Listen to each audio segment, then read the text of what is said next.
তো যেহেতু আমার মূলত স্থান বা জন্মস্থান পাবনা জেলায়, তো আমার মূলত ভিডিওগুলো হবে পাবনার কুমিল্লার মধ্যে পার্থক্যটা কি।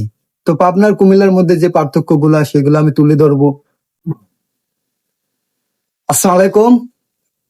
তো আশা করি সকলে ভালো আছেন। তো আমি এখন আছি কুমিল্লা জেলায়।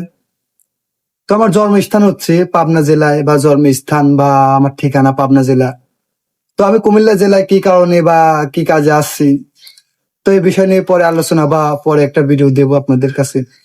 তো আমি এখন মূলত আছি কুমিল্লা জেলায়। তো কুমিল্লা জেলায় মূলত 3টা থানা আছে। একটা হচ্ছে সদর, একটা সদর দক্ষিণ, আর একটা হচ্ছে বুড়িচং থানা। তো এই 3 থানার মধ্যে কি কি আছে বা কি কি দেখার মতন জিনিস আছে, বা কুমিল্লা জেলায় 3 থানার মধ্যে কি কি পাওয়া যায়, বা কি কি জিনিস আপনারা চাইলে কিনতে পারেন। তো মূলত আমার কুমিল্লা জেলা নিয়ে সকল ভিডিও করব আমি।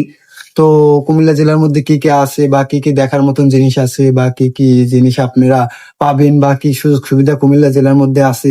তো যেহেতু আমার মূলত স্থান বা জন্মস্থান পাবনা জেলায়, তো আমার মূলত ভিডিওগুলো হবে পাবনার কুমিল্লার মধ্যে পার্থক্যটা কি। তো পাবনার কুমিল্লার মধ্যে যে পার্থক্য গুলা সেগুলো আমি তুলে ধরবো, বা পাবনার মধ্যে কি পাওয়া যায় বা কুমিল্লার মধ্যে কি পাওয়া যায়, পাবনার কি তফাৎ বা কুমিল্লার কি তফাৎ, সেই বিষয় নিয়ে আমার আলোচনা বা আমার ভিডিওগুলো হবে। তো আমি কুমিল্লা জেলায় যেহেতু আছি, তো আমার সকল ভিডিও কুমিল্লা জেলা নিয়ে হবে। পরবর্তীতে যখন আমার পাবনা জেলায় যাব, তো পাবনা জেলার আমার ভিডিও হবে, বা কুমিল্লা আর পাবনার মধ্যে পার্থক্য আপনারা তখন বুঝতে পারবেন। তো এখন আপনারা আমার পাশে থাকবেন, কুমিল্লার সকল বিষয় নিয়ে আমি ভিডিও করব, বা কি কি পাওয়া যায় বা কি কি দেখা যায়, বা কুমিল্লার জেলার মধ্যে কি কি আছে, বা কি কি দর্শন, বা কি সকল বিষয় নিয়ে আমার আলোচনা বা আমার ভিডিওগুলো থাকবে। তো আপনারা সকলে আমার পাশে থাকবেন বা আমাকে সাপোর্ট করবেন, যাতে আমি পরবর্তী ভিডিওগুলো করতে পারি বা পরবর্তী ভিডিওগুলো দিতে পারি আপনাদের কাছে। তো মূলত ভালো থাকবেন, সুস্থ থাকবেন। আল্লাহ হাফেজ।